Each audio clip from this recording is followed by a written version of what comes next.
बढ़ते हैं अब पावर प्ले सेगमेंट की ओर। सबसे पहले ओशो मैं आपके पास आना चाहता हूं, बताइए पावर प्ले में आज आपकी रणनीति क्या है? सबसे पहले दो बाइंग की रिकमेंडेशन है मेरे पास। सबसे पहले अगर हम देखें तो कल के दिन कैंप्स में बहुत स्ट्रांग ब्रेकआउट आया था, एक स्लोपिंग ट्रेंड लाइन का ब्रेकआउट आया था, तो कैंप्स में बाई का रिकमेंडेशन है। करंट लेवल्स पे बाई करके चल सकते हैं कैंप्स को। एक्सपेक्टेड रहेगा कि आने वाले दिन में 4700 के टारगेट्स इस काउंटर में देखने को मिल सकते हैं। वहीं शॉर्ट टर्म ट्रेडर्स के लिए एडवाइस है कि 4370 का स्टॉप लॉस मेंटेन करके चलें। सेकेंड काउंटर है एफएमसीजी स्पेस से। एफएमसीजी में नेस्ले को देखें स्पेसिफिकली तो काफी दिनों का कंसोलिडेशन के बाद आज एक स्ट्रॉन्ग ट्रैक्शन देखने को मिली है। कंसोलिडेशन के ऊपर निकला है नेस्ले, तो नेस्ले पे बाई का रिकमेंडेशन है। 2500 जो कि उसका 200 डे एसएमए है, उसका काफी स्ट्रॉन्ग सपोर्ट है, तो उसका स्टॉप लॉस मेंटेन करके बाई किया जा सकता है करंट लेवल्स पे। एंड आने वाले 2 से 3 दिनों में नियर अबाउट 2660 के टारगेट्स हमें नेस्ले में देखने को मिल सकते हैं। बिल्कुल, तो कैम्स और नेस्ले इंडिया दोनों ही स्टॉक्स पर खरीदारी की राय ओशो की तरफ से। सुमित, आपके ट्रेडिंग आइडियाज कौन से रहेंगे? देखिए, यहाँ पे दो बीटीएस के कैंडिडेट मुझे लग रहे हैं। पहला रहेगा एम्फोसिस का। देखिए, एम्फोसिस ने काफी टाइम से अपना एक रेंज में ही ट्रेड कर रहा था, लेकिन अगर आप देखेंगे तो पिछले हाफ एन आवर 1 आवर में उसने अपना रेंज ब्रेकआउट दिया है। 3150 से लेके 3160 का जो रेंज था, तो हमें लग रहा है कि यहाँ पे आप इसे बाइंग अपॉर्चुनिटी की तरह देख सकते हैं। स्टॉप लॉस मेंटेन करेंगे 3135 का, टारगेट रहेगा 3280 का। दूसरा स्टॉक रहेगा एमएफएसएल। देखिए, काफी अच्छा एक चैनल में चल रहा है stock, higher high higher lows का फॉर्मेशन है, और यहाँ पे हमें लग रहा है कि बाइंग अपॉर्चुनिटी बन रही है। जैसे ही स्टॉक 1155 के ऊपर सस्टेन करेगा तो 1195 के लिए आप इसे बाय कर सकते हैं विद स्टॉप लॉस ऑफ 1130। चलिए, तो ये है राय सुमित जी की तरफ से पावर प्ले सेगमेंट में। बजाज ऑटो में जो एक्शन है उसमें एक बहुत बड़ा फैक्टर जो है वो है उसके नए लॉन्च का। जी हाँ, बजाज ऑटो के शेयर में आज अच्छी तेजी देखने को मिली है और रिकॉर्ड ऊंचाई पर, जैसे हमने आपको बताया, शेयर है।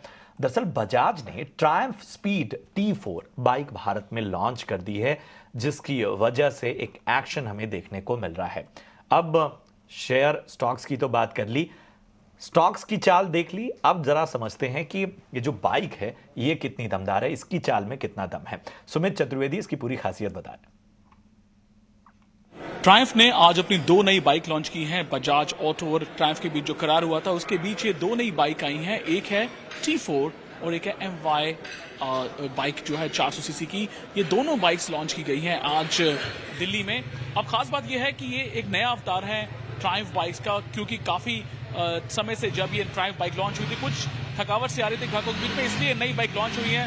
इनकी कीमत 217 और 240 है, यानी कि 2,17,000 और 2,40,000 रुपए ये बाइक्स हैं। इनकी बात देखें करें तो नई बाइक्स इनका देखने में नया है, थोड़े थोड़े बदलाव है, पर जो प्लेटफॉर्म है वो सेम है, इंजन सेम है, थोड़ा ट्वीक किया गया है।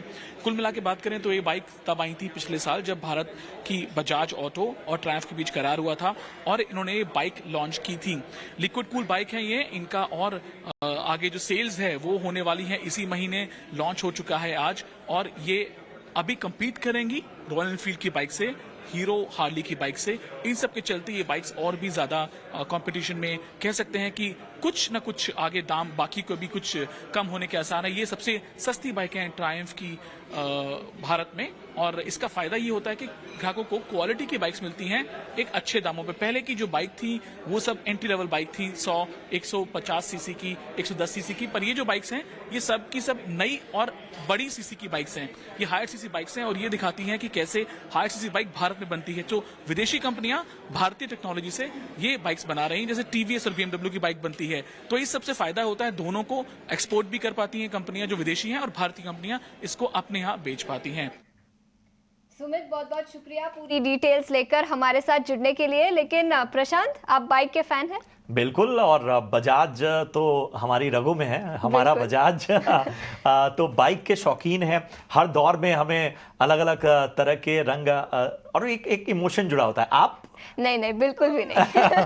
तो चलिए, आपके लिए ढेर सारा ऑप्शन अगर हम देखें ऑटो मार्केट में आजकल तो नए नए लॉन्चेस भी हो रहे हैं, उसके बारे में हम जानकारी से होगी। अभिषेक सत्यव्रतम हमारे साथ जुड़ चुके हैं, और आखिर टाटा मोटर्स जैसे दिग्गज स्टॉक में इस पॉजिटिव बाजार में भी क्यों गिरावट है, जरा ये समझते हैं। जी अभिषेक, बताएं। जी प्रशांत, अगर हम टाटा मोटर की बात करें तो पिछले 2 महीने या फिर अगर आप सितंबर से भी जोड़ेंगे तो समय ठीक नहीं चला टाटा मोटर्स के लिए, और आज एक ब्लॉक डील के चलते गिरावट और बढ़ गई है। 1000 रुपये के नीचे वैसे शेयर कारोबार कर रहा था और आज करीब करीब 970 रुपये प्रति शेयर के औसत भाव पर 1758 करोड़ रुपए के सौदे हुए हैं, और इसके चलते आपने टाटा मोटर्स में गिरावट देखी है। करीब करीब 0.4% इक्विटी एक्सचेंज हुई है, और जिसके इसमें शेयर हैं करीब करीब 2 करोड़ के आसपास। जो खबरें आ रही हैं उसके मुताबिक ट्रस्ट डीड और टीएमएल सिक्योरिटीज ट्रस्ट ने करीब करीब 1.25 करोड़ शेयर बेचे हैं, और ये शेयरों की जो बिकवाली हुई है वो हुई है फ्रैक्शनल शेयर के एंटाइटलमेंट के लिए। आपको बता दें कि जून तिमाही तक कंपनी में प्रोमोटर की हिस्सेदारी जो है वो है करीब करीब 42% के आसपास। कुछ दिनों पहले टाटा मोटर्स को लेकर यूबीएस की रिपोर्ट भी आई थी, उन्होंने सेल की रेटिंग दी थी और 825 रुपये का लक्ष्य दिया था, और यूबीएस का ये कहना था कि जेएलआर समेत जो बाकी गाड़ियों पर जो छूट है वो कहीं ना कहीं कंपनी के लिए चिंता का एक विषय है। डिफेंडर, रेंज रोवर स्पोर्ट, इन तमाम कारों पर जो कि बहुत ही पॉपुलर हैं और कहीं ना कहीं मार्जिन को ड्राइव करती हैं, उस पर कंपनी ने छूट देने का ऐलान किया हुआ है।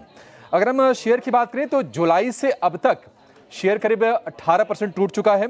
हालांकि पिछले साल ये निफ्टी में सबसे ज्यादा चढ़ने वाला शेयर था, इनफैक्ट डबल होने वाला इकलौता शेयर था टाटा मोटर, लेकिन ये साल कुछ खास नहीं रहा है। हालांकि अब तक जोड़ेंगे अगर आप तो 20-22% के रिटर्न है ईयर टू डेट, यानी कि 2024 में।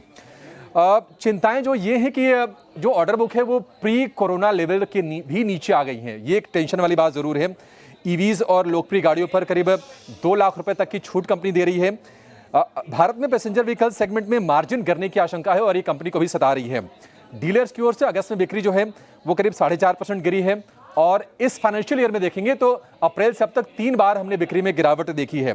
बिक्री बढ़ाने के लिए कंपनी कई सारे कदम उठा रही है, उसमें से ये भी है कि टाटा पावर के चार्जिंग स्टेशंस पर फ्री चार्जिंग की व्यवस्था भी कंपनी दे रही है।